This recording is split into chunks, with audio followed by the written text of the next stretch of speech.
แม่รัดดาจืดแต่จืดรัดดานะกะในมือถือเวลาดาจุดแต่สุดาแม่สุดาเจ้า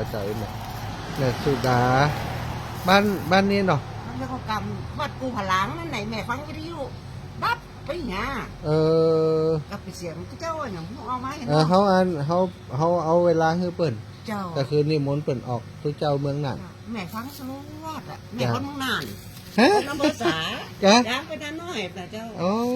จังสามก่อนเขาดูแลเราอ่อนอยู่คนดำอันเวียงสานี่น้องวัสนาสุขสวรรค์มาก่อนเปิดร้องเพลงซ้อนละอ่อนเวียงสาสาวทำงานอยู่บ้านจะให้แล้วเลยมาอยู่เพศล่ะอันเปิดแปลหัวไม่ได้ทำงานอยู่ปุ่นง่ายมุ้งนานมันเลยใหญ่มันหนามัน10 ปีก็ฟังรายการขึ้นสีขาวมาเมื่อไรยังถึงวันน่ะถึงวันเนาะที่กระโต๊ะหานั้นท่านมหานั่นน่ะสาวแก้วมาเจ้าสาธุบุญรักษาแม่ได้เดี๋ยวปัดคอให้แม่ก่อน